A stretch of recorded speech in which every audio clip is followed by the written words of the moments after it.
विसंगति के बीच ब्लैक और व्हाइट का उद्योग भी फलता फूलता गया। इस व्यवस्था ने ईमानदारी से व्यापार कारोबार करने वालों को, रोजगार देने वालों को और देश की युवा शक्ति की आकांक्षाओं को प्रोत्साहित करने के बजाय कुचलने का काम किया। साथियों, जहां कॉम्प्लेक्सिटी होती है, वहां कंप्लायंस भी मुश्किल होता है। कम से कम कानून हो, जो कानून हो वो बहुत स्पष्ट हो, तो टैक्स पेयर भी खुश रहता है और देश खुशहाल होता है।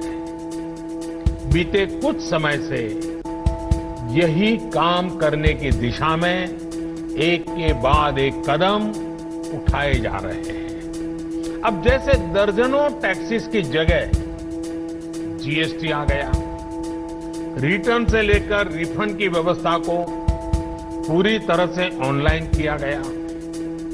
जो नया स्लैब सिस्टम आया है, उसमें बेवजह के कागजों और दस्तावेजों को जुटाने की मजबूरी से मुक्ति मिल गई है। यही नहीं, पहले 10 लाख रुपए से ऊपर के विवादों को लेकर सरकार हाई कोर्ट और सुप्रीम कोर्ट पहुंच जाती थी। अब हाई कोर्ट में 1 करोड़ रुपए तक के और सुप्रीम कोर्ट में 2 करोड़ रुपए तक के केस की सीमा तय की गई है। विवाद से विश्वास जैसी योजना से कोशिश ये है कि ज्यादातर मामले कोर्ट से बाहर ही सुलझ जाए। इसी का नतीजा है कि बहुत कम समय में ही करीब 3 लाख मामलों को सुलझाया जा चुका है। साथियों, प्रक्रियाओं की जटिलताओं के साथ साथ देश में टैक्स भी कम किया गया है। 5 लाख रुपए की आय पर अब टैक्स 0 है। बाकी स्लैब में भी टैक्स कम हुआ है। कॉरपोरेट टैक्स के मामले में हम दुनिया में सबसे कम टैक्स लेने वाले देशों में से एक हैं। साथियों, कोशिश ये है कि हमारी टैक्स प्रणाली सीमलेस हो, पेनलेस हो, फेसलेस हो। सीमलेस यानी टैक्स एडमिनिस्ट्रेशन हर टैक्स पेयर को उलझाने के बजाय समस्या को सुलझाने के लिए काम करे।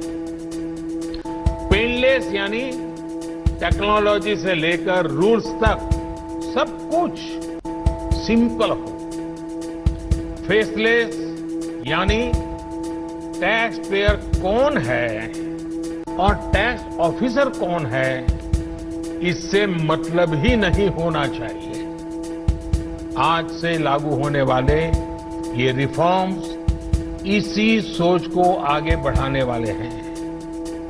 साथियों, अभी तक तो होता ये है कि जिस शहर में हम रहते हैं, उसी शहर का टैक्स डिपार्टमेंट हमारी टैक्स से जुड़ी सभी बातों को हैंडल करता है।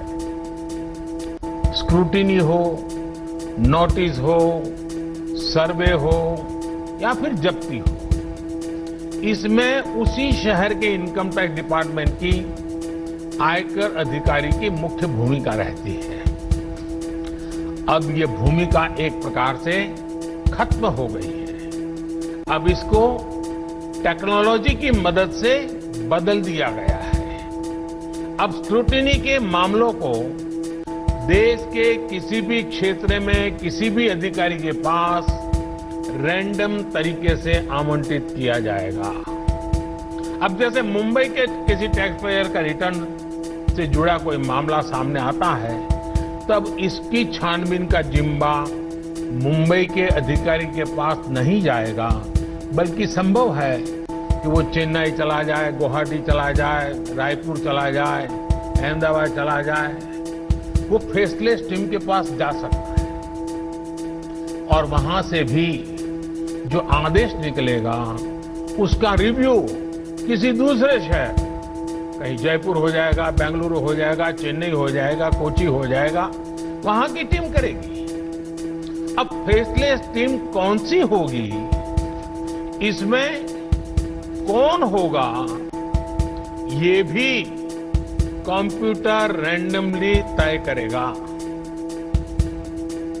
और ये प्रक्रिया भी बार बार उसमें बदलाव होता रहेगा। साथियों, इस सिस्टम से करदाता और इनकम टैक्स दफ्तर को जान पहचान बनाने का, प्रभाव और दबाव का मौका अब जीरो हो गया। सब अपने अपने दायित्व के हिसाब से काम करेंगे। डिपार्टमेंट को इससे लाभ ये होगा कि अनावश्यक मुकदमेबाजी बचेंगे उससे। दूसरा, ट्रांसफर पोस्टिंग में लगने वाली गैर जरूरी ऊर्जा से भी अब राहत मिलेगी। इसी तरह टैक्स से जुड़े मामलों की जांच के साथ साथ अपील भी अब फेसलेस होगी। साथियों, इस एक महत्वपूर्ण रिफॉर्म के साथ साथ आज भारत एक बहुत महत्वपूर्ण कदम उठा रहा है और वो है टैक्स पेयर चार्टर। ये टैक्स पेयर चार्टर भी देश की विकास यात्रा में बहुत बड़ा कदम है और टैक्स पेयर के लिए अधिकार और कर्तव्य दोनों को संतुलित करने का और सरकार की जिम्मेवारी पक्की करने का ये बहुत अहम कदम है। टैक्स पेयर को इस स्तर का सम्मान और सुरक्षा देने वाले दुनिया में बहुत कम देश है, गिने चुने देश हैं। लेकिन अब भारत भी इस महत्वपूर्ण कदम की ओर अपने आप को ले जाकर के उसमें शामिल हो गया है। अब टैक्स पेयर को उचित, विनम्र और तर्कसंगत व्यवहार का भरोसा दिया गया है। यानी आयकर विभाग को अब टैक्स पेयर की डिग्निटी का संवेदनशीलता के साथ ध्यान रखना होगा। अब टैक्स पेयर की बात पर विश्वास करना होगा। डिपार्टमेंट उसको बिना किसी आधार के ही शक की नजर से नहीं देख सकता। अगर किसी प्रकार का संदेह है भी तो टैक्स पेयर को अब अपील और समीक्षा का भी अधिकार दिया गया है। दोस्तों, आपको ये वीडियो कैसा लगा और आपका इस बारे में क्या विचार है, ये हमें नीचे दिए कमेंट बॉक्स में लिखकर जरूर बताएं। साथ ही इस वीडियो को लाइक करें जिससे हमें और वीडियोस बनाने के लिए मोटिवेशन मिलेगा।